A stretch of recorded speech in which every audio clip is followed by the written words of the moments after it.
नमस्कार दोस्तों। तो हमने पिछले क्लासों में ज्योग्राफी और मॉडर्न हिस्ट्री का 100 क्वेश्चन देखा। ज्योग्राफी का भी 100 क्वेश्चन। तो इस तरह से हमने रिवीजन कर लिया है ज्योग्राफी और मॉडर्न हिस्ट्री का। आज हम लोग एंशियंट हिस्ट्री का देखेंगे और एंशियंट हिस्ट्री में मैंने 50 क्वेश्चन लिया है जो कि अक्सर एग्जाम में पूछा जाता है। तो चलिए शुरू करते हैं आज का क्लास। तो पहला क्वेश्चन है कि हड़प्पा सभ्यता की खोज किस वर्ष किसके द्वारा की गई थी? तो वो किया गया था 1921 में दयाराम साहनी के द्वारा। ठीक, हम इसके बारे में कुछ पढ़ लेते हैं कि हड़प्पा रावी नदी के तट पर स्थित है, आपको सब पता है। और ये कहाँ पे है? वर्तमान में पाकिस्तान है। और नगरीय सभ्यता क्या थी? तो यह विश्व की पहली शहरी सभ्यता थी जो अपनी ग्रिड प्रणाली के लिए प्रसिद्ध है। पूछा जाता है कि इसकी प्रणाली कैसी थी? तो ग्रिड प्रणाली थी। कांस्ययुगीन, ये कौन सी युग थी? तो कांस्ययुगीन सभ्यता थी। और क्योंकि इन्होंने तांबे और टीन को मिलाकर कांसा बनाने का सीख लिया था। कौन? हड़प्पावासी। ठीक है, तो हम लोग आगे देखते हैं।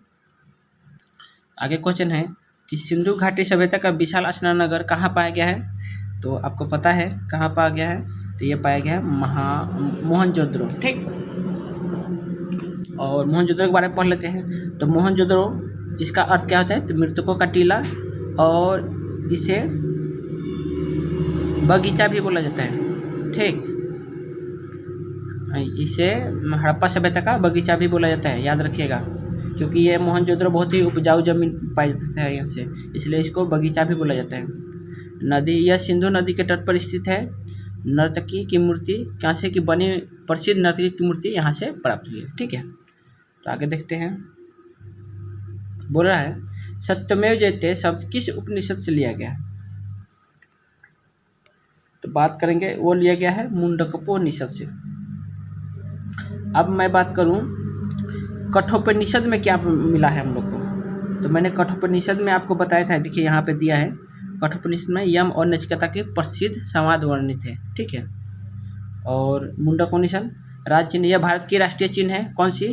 सत्यमेव जयते, नेशनल इम्बल में है। और इसमें क्या लिखा है? सत्य की ही जीत होती है। ठीक है, सत्यमेव जयते का अर्थ क्या होता है? सत्य की ही जीत होती है। अगला क्वेश्चन देखते हैं। देखिए ये वही क्वेश्चन है ना जो अक्सर एग्जामों में पूछ लिए जाते हैं। तो ये मैंने केवल इम्पोर्टेंट क्वेश्चन को ही लिया है, आलतू फालतू क्वेश्चन कोई नहीं लिया है मैंने। गौतम बुद्ध ने अपना प्रथम उपदेश कहाँ दिया था? लेकिन यह पूछता है कि गौतम बुद्ध ने जो अपना प्रथम उपदेश दिया उसको क्या बोला जाता है? तो धर्म चक्र परिवर्तन बोला जाता है, ये याद रखिएगा। ठीक, और ये कहाँ दिया था? तो सारनाथ में दिया था। ठीक, और इसका कॉन्सेप्ट देख ले। तो लुम्बिनी, लुम्बिनी क्या था? तो बुद्ध का जन्म स्थान था, और कहाँ है? नेपाल में है। बोध गया, यह पीपल के पेड़ के नीचे उन्हें ज्ञान का प्राप्त हुआ था। और कुशीनगर क्या है? यह उनके लिए, तो यह बुद्ध का महापरिनिर्वाण हुआ था, मतलब बुद्ध की मृत्यु हुई थी। और उसको पूछा जाता है कि जब बुद्ध की मृत्यु हुई तो उसको क्या बोला जाता है? तो महापरिनिर्वाण बोला जाता है। अगला क्वेश्चन देखते हैं। बोला है जैन धर्म के 24वें अंतिम तीर्थंकर कौन थे? तो वो थे आपके महावीर स्वामी थे। ठीक, कॉन्सेप्ट रहते। तो ऋषभ देव क्या कौन थे?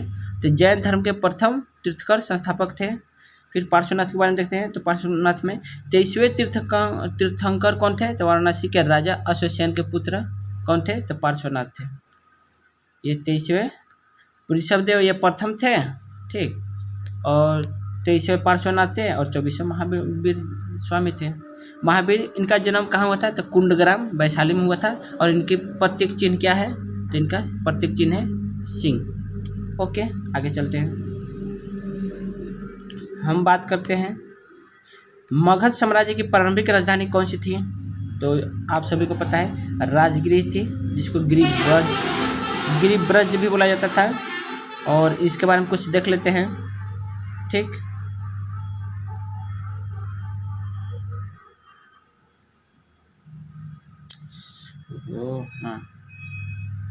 हाँ, ये बोला है कि बिंबिसार, हरेक वंश के संस्थापक कौन थे? बिंबिसार ने राजगृह की अपनी राजधानी बनाया था। ठीक, पाटलिपुत्र क्या क्यों आवश्यक है? तो ये देखते हैं। उदयन ने गंगा और सोन नदी के संगम पर क्या बसाया था? पाटलिपुत्र नगर बसाया था और इसे राजधानी बनाया था। किसने? उदयन ने। पूछा जाता है उदयन ने किया था। ठीक है। महाजनपद, प्राचीन भारत में 16 महाजनपद थे जिनमें मगध सबसे क्या होता है? शक्तिशाली बनकर उभरा था। अब महाजनपद के बारे में कौन सी पुस्तक में पता चलता है? आपको पता है, एक है अंगुत्तर निकाय और एक है भगवती सूत्र। ठीक। अब आपको ये देखना है ना कि अंगुत्तर निकाय किसका था? बौद्ध धर्म का था या जैन धर्म का था? और भगवती सूत्र किसका था? क्योंकि इनमें से कोई न कोई आपका एक जैन धर्म का है, एक भगवती सूत्र है। ये मैं कहूँगा, देखिए ये अक्सर नाम भूल जाते हैं लोग, तो ना आप जब अपने आप से ये देखेंगे ना तो आपको हमेशा के लिए याद हो जाएगा। और आप यहाँ पे आकर टाइप करेंगे कि अंगुत्तर निकाय इसका था और भगवती सूत्र इसका, तो टाइप करेंगे तो आपको हमेशा के लिए याद हो जाएगा। इसलिए मैं बोला हूँ कि आप लोग खुद से कीजिए, नहीं तो मैं बता सकता हूँ लेकिन बताऊँगा नहीं, क्योंकि बता दूँगा तो फिर आपको याद नहीं रहेगा।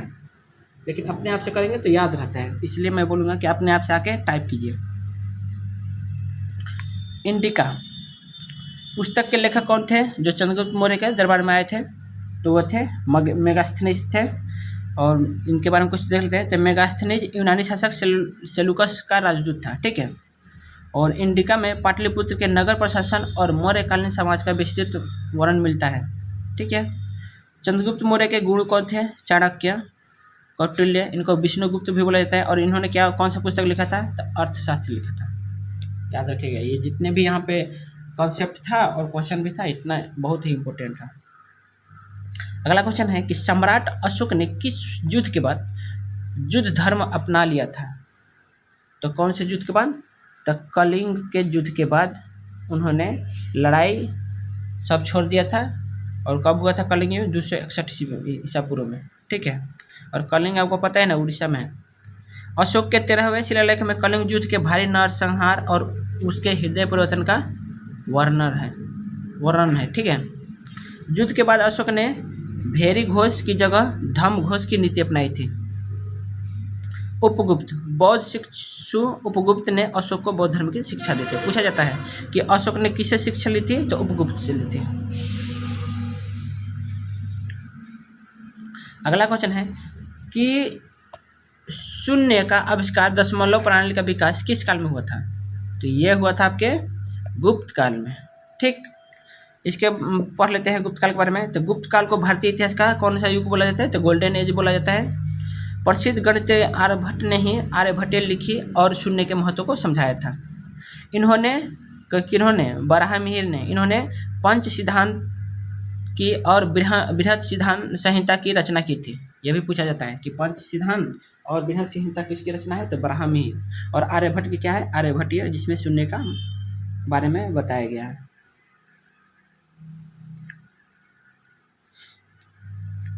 नालंदा विश्वविद्यालय की स्थापना किस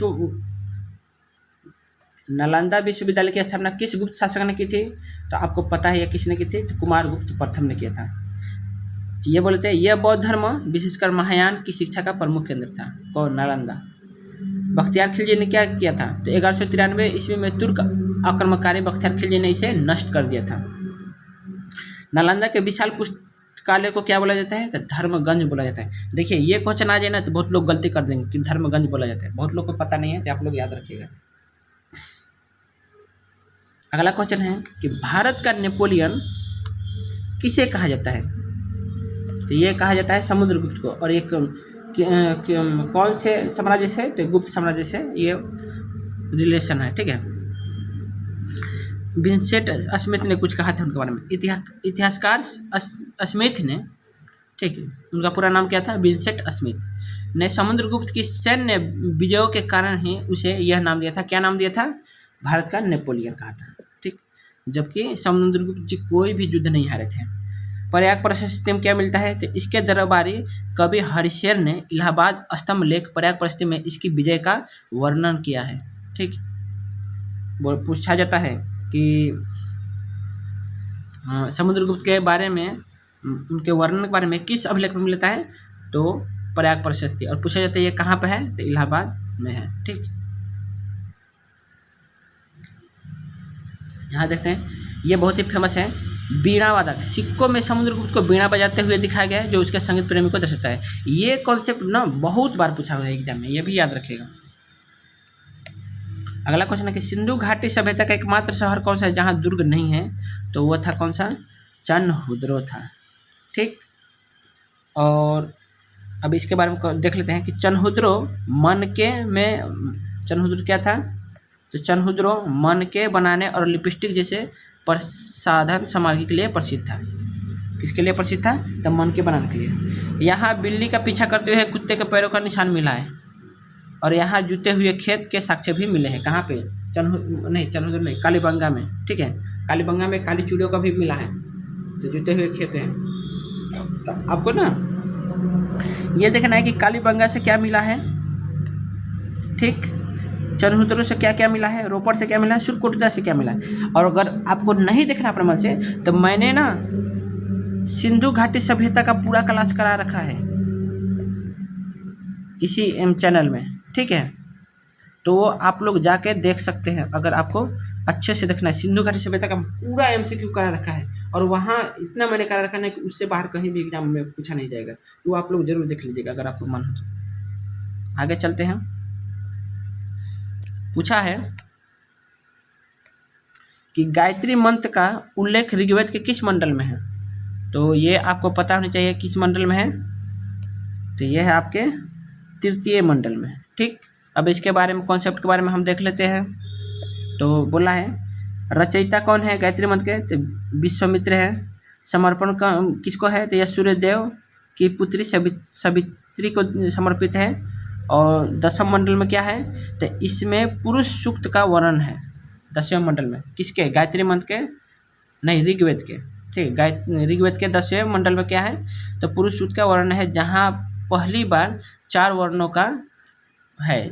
कौन कौन? ब्राह्मण, क्षत्रिय, वैश्य और शूद्र का उल्लेख मिलता है। ठीक, आगे देखते हैं।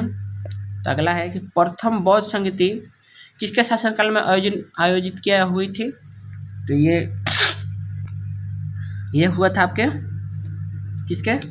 अशोक के। और मैंने ये सब बौद्ध संगीति वाला जितना भी था मैंने सब करा रखा पिछले क्लास में, आप लोग देख सकते हैं। जो भी हिस्ट्री का मैंने क्लास कराया वहाँ पे मैंने ये सब चर्चा किया हुआ है। बौद्ध संगीति नहीं भाई, प्रथम तो बोला है ना, प्रथम वाला अजातशत्रु के। देखिए अशोक का तो है तृतीय वाला था। ठीक है, तो ये नहीं होगा, अशोक नहीं होगा, बल्कि किसका होगा? अजातशत्रु होगा। ठीक, क्योंकि प्रथम वाला मैं बता ही देता हूँ कौन कौन है। देखिए प्रथम था कालाशोक, द्वितीय था अशोक, तृतीय था, और कनिष्क चौथा था। ठीक, अब देख लेते हैं स्थान कहाँ कहाँ हुआ था। प्रथम का स्थान कहाँ था? तो राजगृह की सप्तगृह गुफा में हुआ था 483 ईस्वी पूर्व में।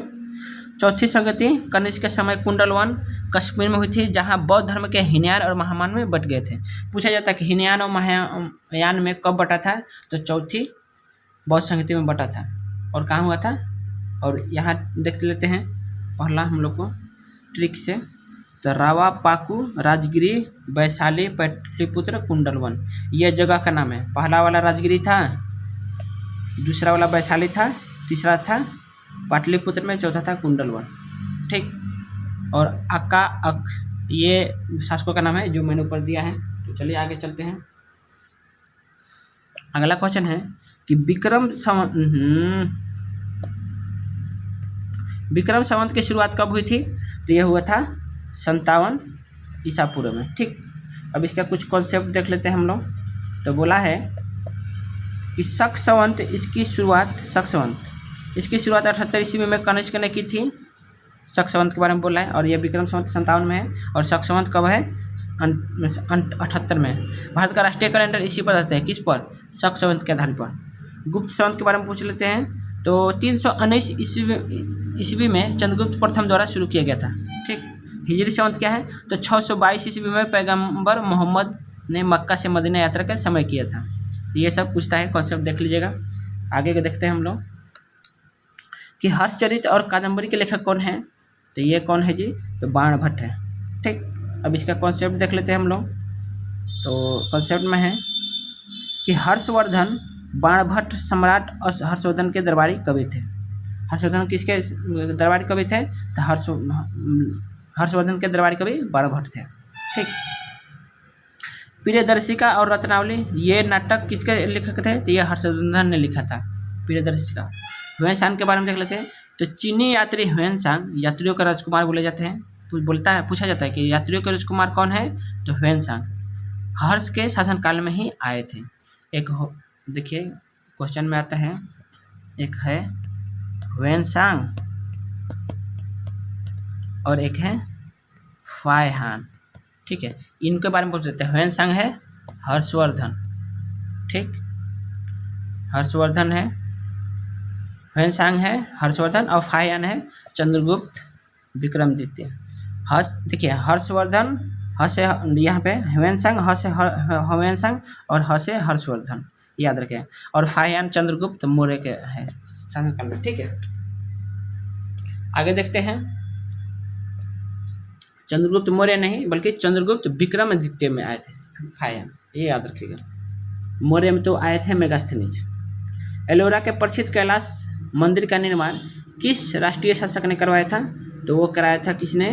तो कृष्ण प्रथम ने कराया था। ओके, अब इसके बारे में कुछ देख लेते हैं। तो यह पूरी तरह से एक ही चट्टान को ऊपर से नीचे की ओर काटकर बनाया गया है। किसके बारे में बोल रहा है? एलोरा के बारे में। और इसको बोला जाता है एकास्मक मंदिर। ये कहाँ पे है? औरंगाबाद महाराष्ट्र में है। और इस वंश की स्थापना ये किसके पूछा जाता है कि एलोरा के मंदिर किस वंश के टाइम बना था? तो वो बना था राष्ट्रकूट वंश के, राष्ट्रकूट वंश के। और इस वंश की स्थापना किसने की थी? तो दंती दुर्ग ने किया था, ये याद रखिएगा। आगे क्वेश्चन देखते हैं हम लोग। तो बोलता है कि खजुराहो के मंदिरों का निर्माण किन शासकों ने कराया था? तो वो किसने कराया था जी? तो वो क्या कराया था? चंदेल शासकों ने। ठीक, इसके बारे में कुछ देख लेते हैं कॉन्सेप्ट में। तो बोलता है कि स्थान कहाँ है चंदेल ये खजुराहो? तो छतरपुर मध्य प्रदेश में है। और यहाँ पे कंदारिया महादेव है। यह यहाँ का सबसे प्रसिद्ध मंदिर है। किसका? खजुराहो मंदिर का। ठीक है, वहाँ कंदारिया महादेव।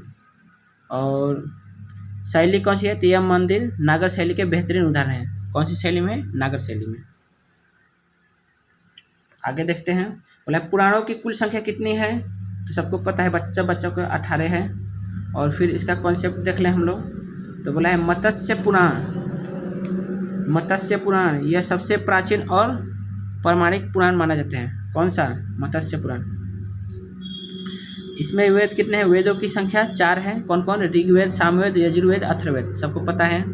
वेदांग कितने हैं? वेदांगों की संख्या 6 है, आपको पता है। तो वेदों को समझने के लिए ही वेदांगों की संख्या 6 है।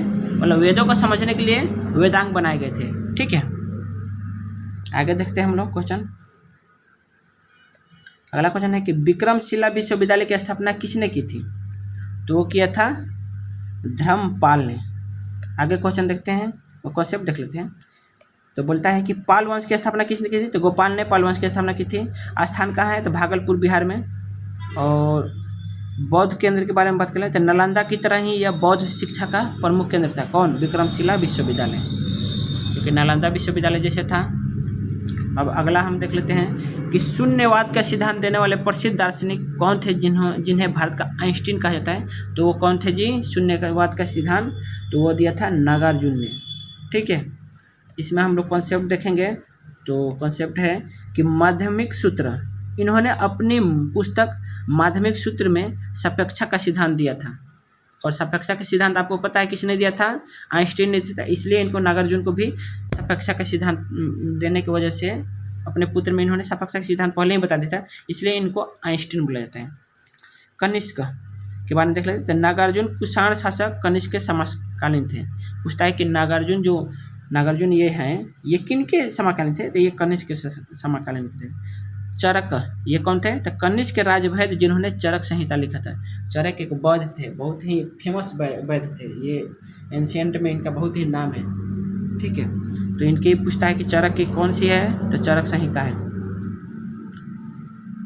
अगला क्वेश्चन है कि महाबलीपुरम के रथ मंदिरों का निर्माण किसने करवाया था?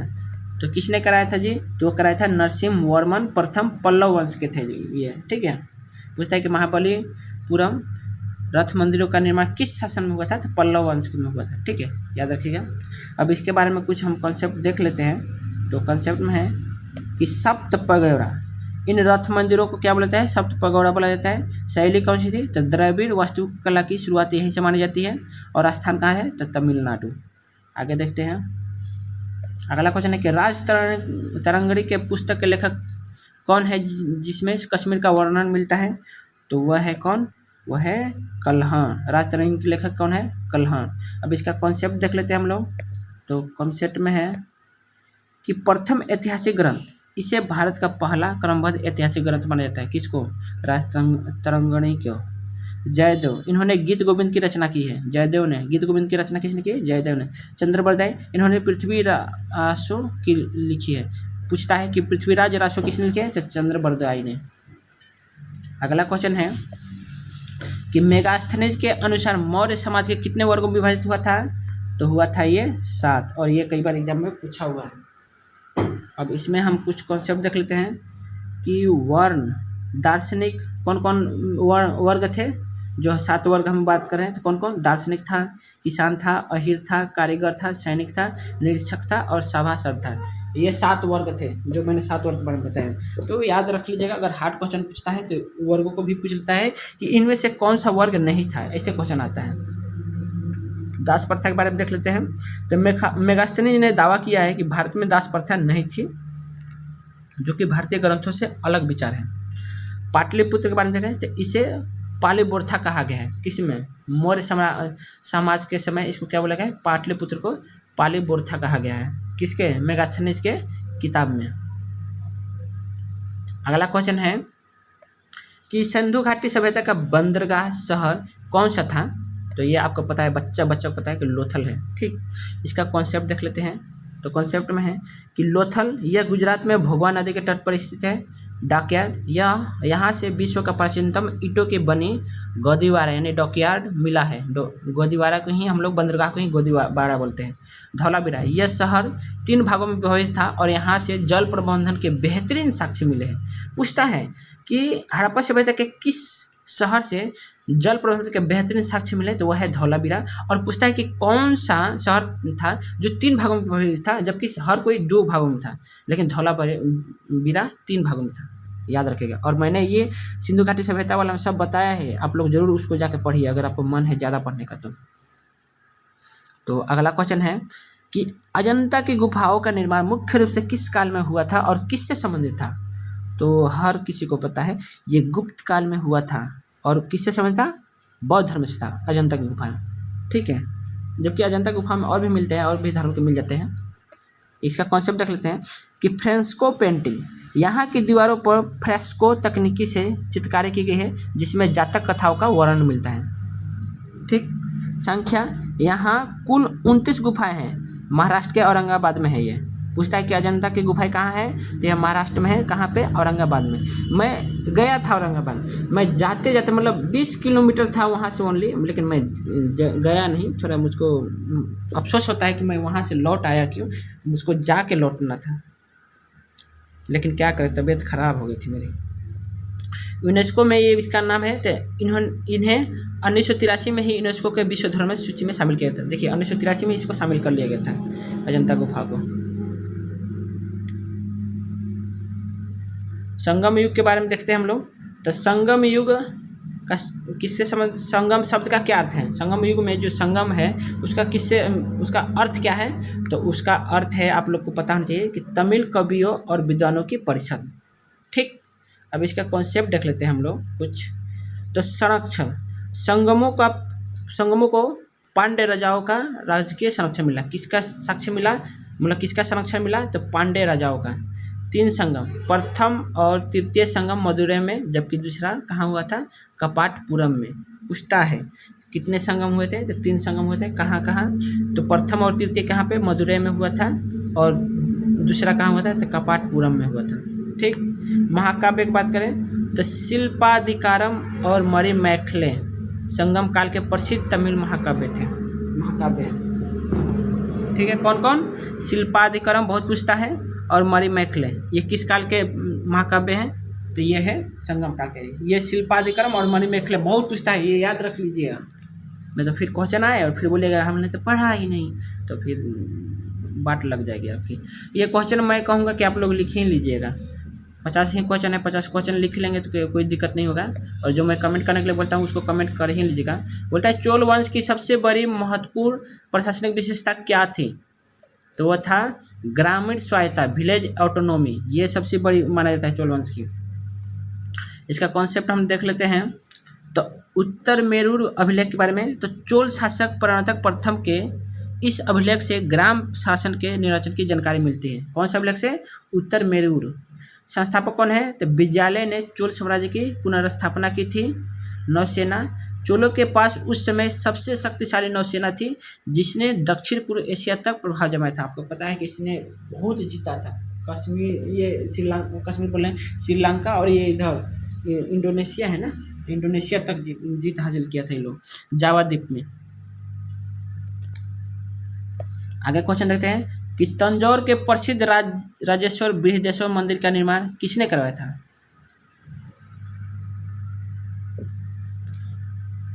तो राजराजेश्वर का ही नाम बृहदेश्वर है, तो किसने कराया था? तो ये कराया था राजा राजराज प्रथम ने कराया था। ठीक, कॉन्सेप्ट देख लेते हैं। तो बोला जाता है, इसका कॉन्सेप्ट नहीं है का भाई? अरे चलो यार, इसका वो क्वेश्चन तो ये रिपीट कर गया है, ये मैंने क्या हुआ 29 नंबर ना, रुकिए आगे देखते हैं। हाँ यहाँ पे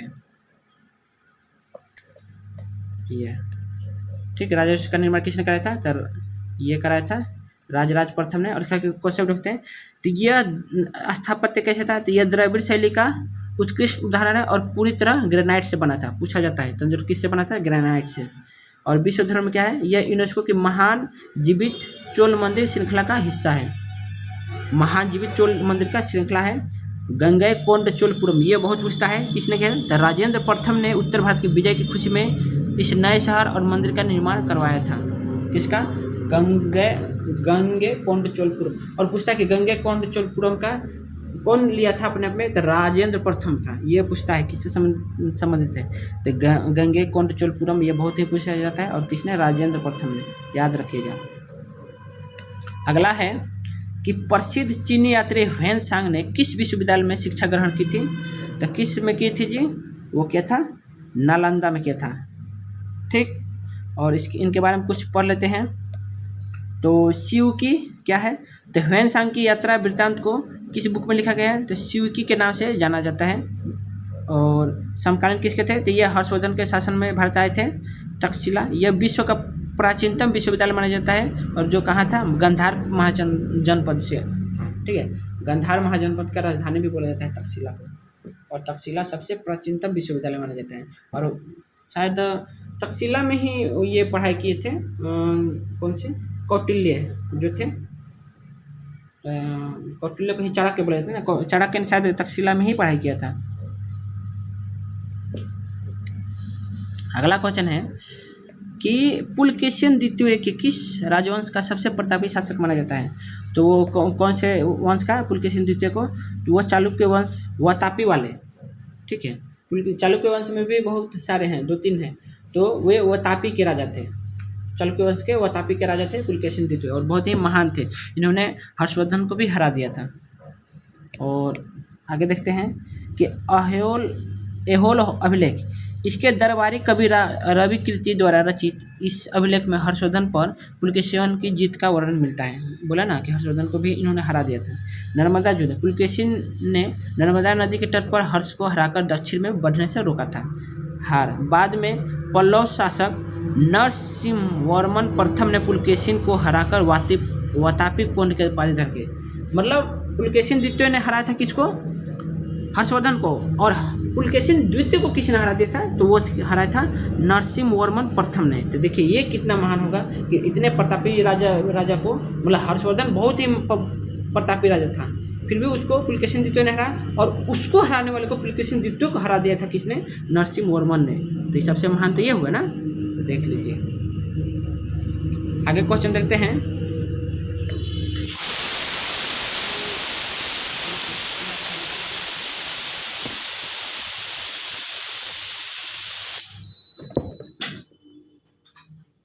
तो हम लोग क्वेश्चन देखेंगे।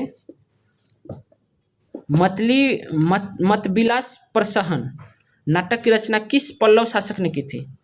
मतविलास प्रसहन नाटक की रचना किस शासक ने की थी? ये बहुत लोग, किसी को नहीं पता होगा, हमको पता है क्योंकि ये नाम पहली बार आप लोग सुन रहे होंगे। तो ये किया था किसने जी? तो महेंद्र वर्मन प्रथम ने। मतविलास प्रहसन नाटक की रचना महेंद्र वर्मन प्रथम ने किया था। और इसका कॉन्सेप्ट है तो विचित्र विचित्र चित्त। महेंद्र वर्मन की उसकी बहुमुखी प्रतिभा के कारण ही विचित्र चित्र कहा जाता है। किसको? महेंद्र वर्मन को।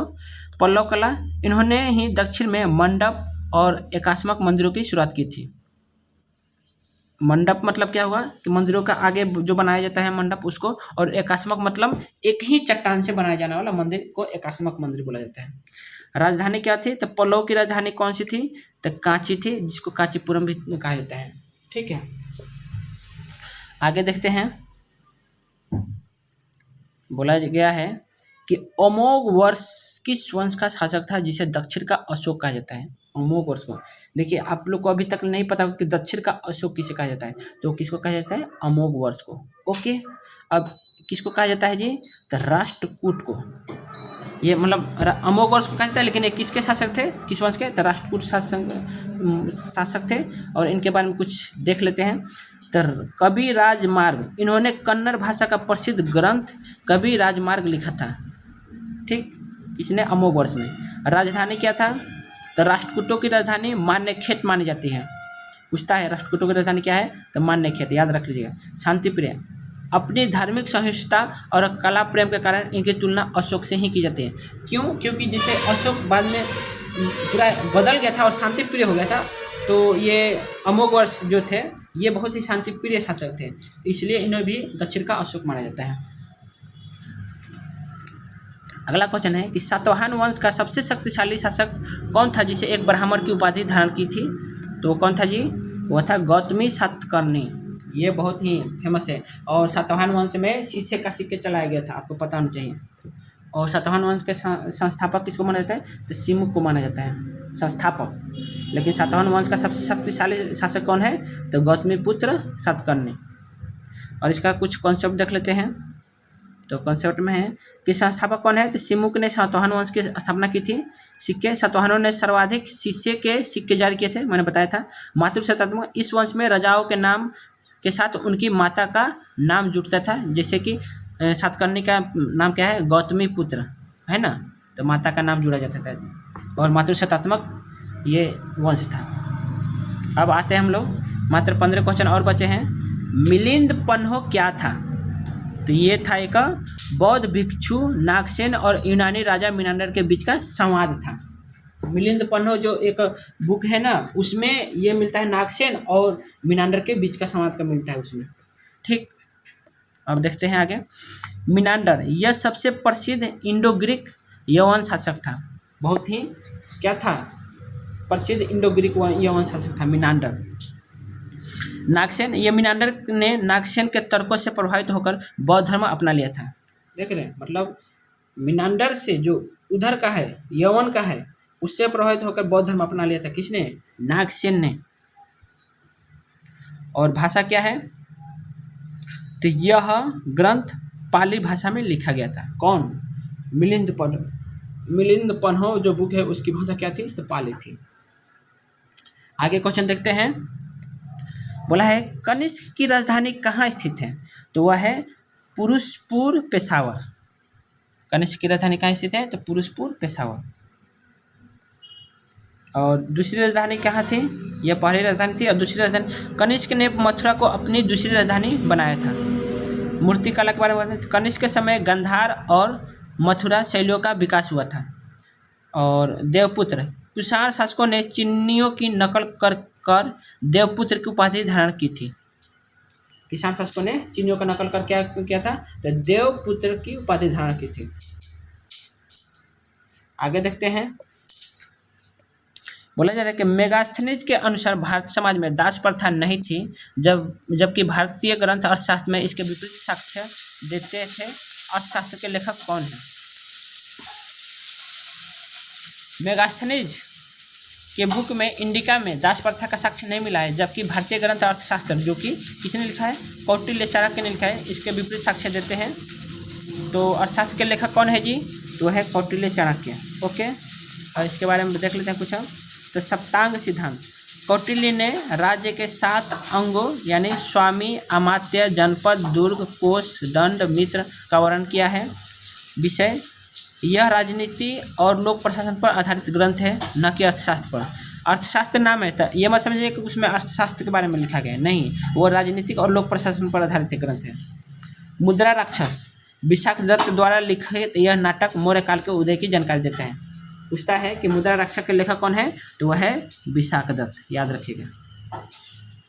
अगला क्वेश्चन है कि गुप्त काल के चांदी के सिक्कों को क्या कहा जाता है, तो गुप्त काल के चांदी के सिक्कों को रुपयक बोला जाता है। और सोने के सिक्कों को क्या बोला जाता था, तो सोने के सिक्कों को दिनार बोला जाता था। ठीक है, याद रखिएगा। ये चांदी के सिक्कों को रुपयक और सोने के सिक्कों को दिनार, याद रखिएगा इतना। अब इसके बारे में कुछ पढ़ लेते हैं कि दिनार, गुप्तकालीन सोने के सिक्के को दिनार कहा जाता था। पर्ण, मौर्य काल की मानक मुद्रा पर्ण चांदी का सिक्का था। पर्ण भी क्या था, चांदी का सिक्का था। व्यापार, गुप्त काल में रोम के साथ व्यापार में गिरावट के कारण ही कौड़ियों का उपयोग भी बढ़ा था। मतलब जब व्यापार गिरा हुआ था तो कौड़ियों का उपयोग किया गया था, सेल्स का। ठीक है, आगे देखते हैं कि शूद्रक द्वारा लिखित प्रसिद्ध नाटक कौन सा है, तो वह था मछिकट्टम। मछिकट्टम पूछता है मछिकट्टिकम किसकी लेखक है, तो मतलब उसको किसने लिखा था, तो शूद्रक ने, याद रखिएगा। इसके बारे में देख लेते हैं। तो मछिकट्टम, इसका अर्थ क्या आता है, मिट्टी की छोटी गाड़ी। यह निर्धन ब्राह्मण चारुदत्त और गणिका बसंत सेना की प्रेम कथा है। ठीक है, मछिकट्टम में एक लव स्टोरी है। कालिदास, अभिज्ञान शाकुंतलम, कालिदास की बुक कौन कौन सी है, अभिज्ञान शाकुंतलम और मेघदूत कालिदास की रचनाएं हैं। ठीक है, भास क्या है, तो स्वपन सौदत्ता महाकवि भास की रचना है। कौन, भास जो बुक है वो किसकी है, नहीं, भास जो स्वपन स्वदत्ता, ये जो बुक है ना स्वपन स्वदत्ता, ये किसकी लिखा है, तो भास, महाकवि भास की रचना है, तो याद रखिएगा। अब अगला क्वेश्चन देखते हैं कि पंचतंत्र के लेखक कौन थे जो गुप्त काल के दौरान रचित विश्व का दूसरा सबसे अनुवादित ग्रंथ है, तो कौन है जी, तो वह है विष्णु शर्मा। ओके, इसके बारे में देखते हैं। तो नीति कथा, यह पशु पक्षियों के माध्यम से दी जाने वाली नीतिपरक शिक्षाओं का संग्रह। आपको पता है पहले ना पंचतंत्र की कहानियाँ होती थी सभी छोटे क्लासों में 5वां तक, लेकिन अब सब हटा दिए और उससे ना बच्चों में समझ, बुद्धि और जो कहते हैं नीति, जो शास्त्र है ना, नैतिक शिक्षा के नाम से रहता था, तो वो ना बच्चों का विकास होता था। लेकिन अब क्या बताएं भाई। कृतार्जुनियम, यह भारवी की प्रसिद्ध रचना है। पूछता है कृतार्जुनियम किसकी है, तो भारवी की। और 10 कुमार चरित, यह किसकी है, तो महाकवि दंडी की। 10 कुमार किसको का रचना किसने किया है, तो दंडी ने किया है। अगला क्वेश्चन देखते हैं कि एरण अभिलेख जो 510 ईस्वी में हुआ था, लिखा गया था, का संबंध किस शासक है और जहां पहली बार सत्य प्रथा के साक्ष्य मिले, तो ये बहुत क्वेश्चन पूछता है किसके संबंधित है, तो ये भानुगुप्त से संबंधित है। और गोपराज, इस अभिलेख में भानुगुप्त के मित्र गोपराज की युद्ध में मृत्यु और उसकी पत्नी के सत्य होने का उल्लेख है। ठीक है, और स्थान का है तो सागर जिला मध्य प्रदेश में। साक्ष्य, यह भारत में सत्य प्रथा का पहला लिखित साक्ष्य माना जाता है।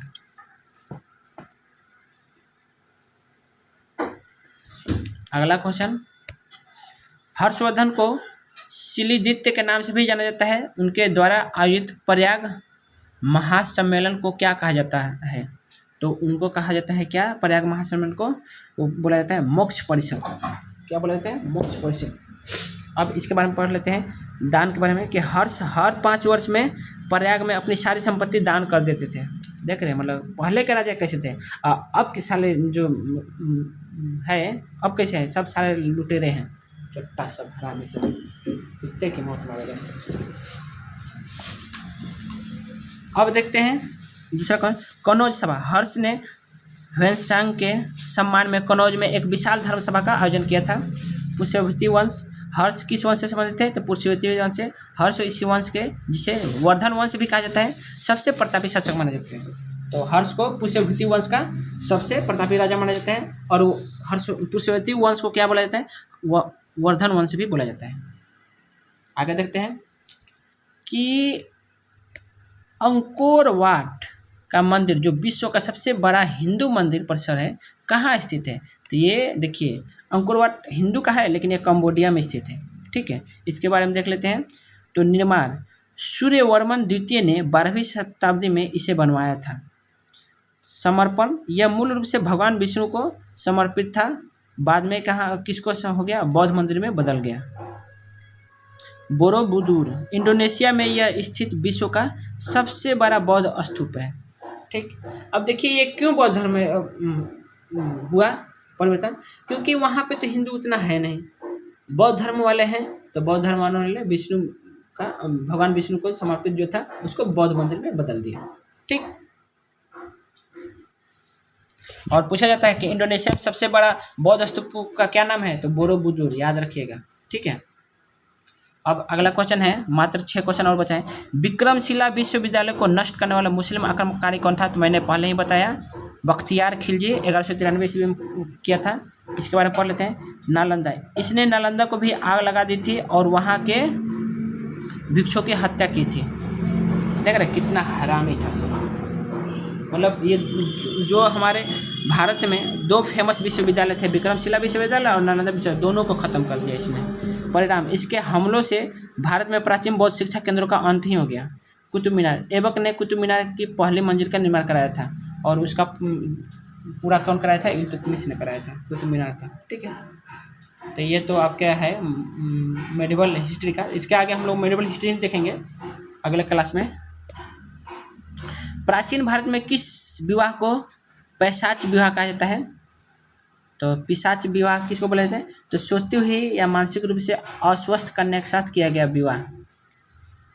वाह, अगला देखते हैं। 8 प्रकार के, देखिए विवाह को 8 प्रकार के माना जाता है।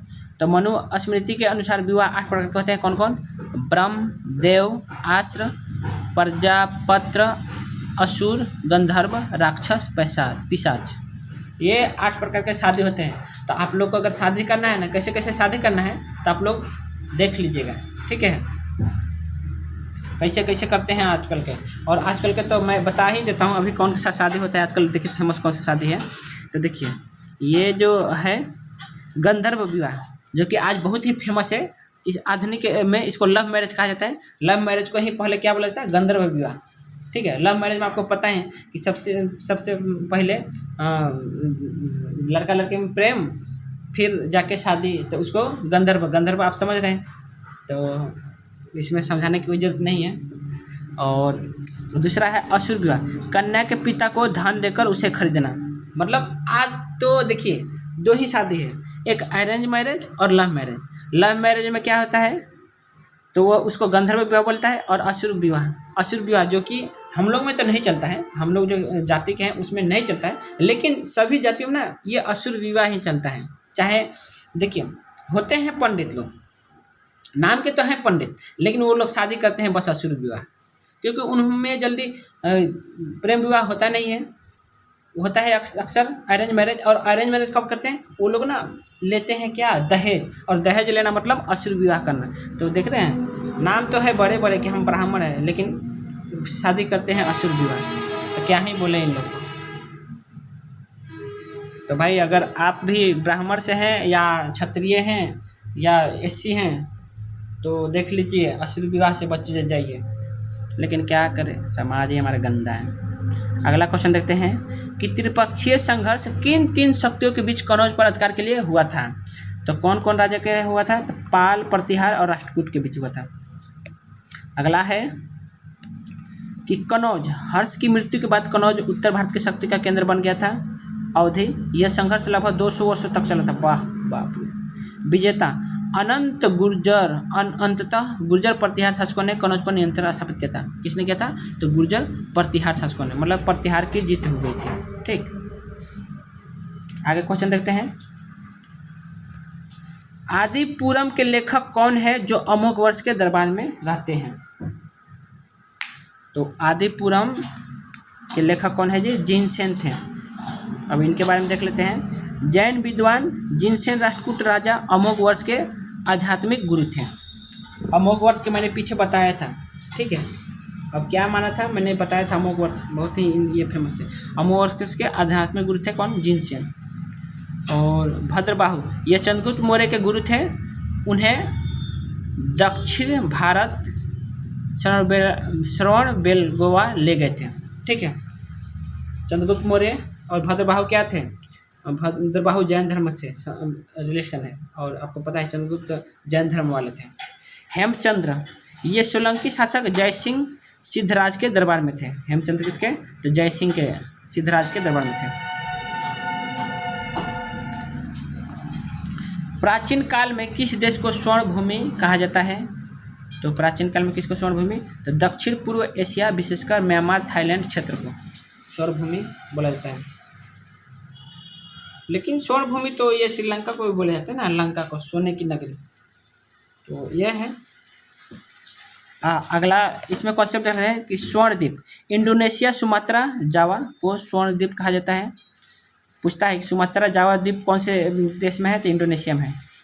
ताम्रपर्णी श्रीलंका का प्राचीन नाम क्या है, ताम्रपर्णी और सिंहल बोला जाता है। पूछता है कि श्रीलंका का प्राचीन नाम क्या है, तो ताम्रपर्णी तो नहीं आता है, लेकिन सिंहल बहुत आता है। जम्बूद्वीप पौराणिक भूगोलों में भारत को जम्बूद्वीप का हिस्सा माना जाता है, ये सही है। अगला क्वेश्चन देखते हैं, लास्ट 2 क्वेश्चन मस्त पता है। अगला क्वेश्चन है कि अश्वघोष द्वारा लिखित बुद्ध चरित्र को क्या कहा जाता है। बहुत पूछता है कि बुद्ध चरित्र के लेखक कौन है, तो अश्वघोष। तो इसमें क्या है, इसको क्या बोला जाता है, इसको बोला जाता है बौद्धों का रामायण। अगला इसमें कॉन्सेप्ट देख लेते हैं, कवि कौन है, तो अश्वघोष कनिष्क के राजकवि थे और चौथी बौद्ध संगति के उपाध्यक्ष थे। तो ना मैं आपसे ये कहना चाहूँगा ना, आप लोग ये कमेंट कीजिएगा, जो बौद्ध संगति हुआ था ना उन चारों बौद्ध संगति के जो अध्यक्ष थे उनका नाम कमेंट कीजिएगा। और इस तरह नाम कमेंट करेंगे ना तो आपको पूरा तरह याद हो जाएगा, कभी आप भूलिएगा नहीं। अन्य रचनाएं, इनके अन्य रचनाएं देखते हैं, तो सौंदरानंद और सारिपुत्र भी इनकी रचना है। किसकी, तो अश्वघोष की, ठीक। भाषा, बुद्ध चरित्र संस्कृत भाषा में लिखा गया है और बुद्ध का जीवन का चरित्र है।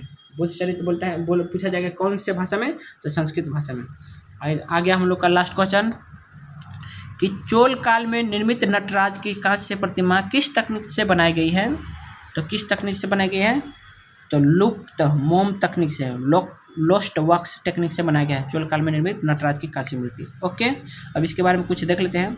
चतुर्भुज नटराज की प्रतिमा में शिव के 4 हाथ दिखाए गए हैं, जो सृष्टि विनाश और अभय का प्रतीक है। प्रभामंडल, शिव के चारों ओर अग्नि का एक गोला घेरा प्रभामंडल दिखाया गया है, जो सर पे होता है। अपस्पार, शिव के पैरों के नीचे अपस्पार अज्ञानता का राक्षस दबा हुआ दिखाया गया है, ठीक है। मतलब उनके नीचे अज्ञानता का राक्षस जो होगा, कोई राक्षस होगा, उनके पैरों नीचे कुचला गया होगा, ठीक है। तो ये सब दिखाया गया है नटराज की कांस्य मूर्ति। और वहीं नटराज की आपने तो नटराज की मूर्ति देखी होगी, क्योंकि पहले नटराज की जो पेंसिल आती थी बहुत ही फेमस होती थी, तो ये तो सब किसी ने देखा होगा। तो चलिए हमारा 50 क्वेश्चन हो गया है और आज के लिए बस इतना ही। अगर आपको अच्छा लगा हो तो भाई लोग लाइक कर दियो और शेयर कर दियो, और बाकी सब्सक्राइब तो आप करना है भूले नहीं होंगे, ठीक। तो चलिए बस आज के लिए इतना ही। और अगला क्लास हम लोग का रहेगा किसके बारे में, तो वो होगा हमारे मेडिवल हिस्ट्री के टॉप 50 क्वेश्चन के बारे में। और मैंने अभी टॉप 50 प्राचीन इतिहास के बारे में देखे। तो चलिए बस इतना ही, यहाँ तक देखने के लिए बहुत बहुत धन्यवाद।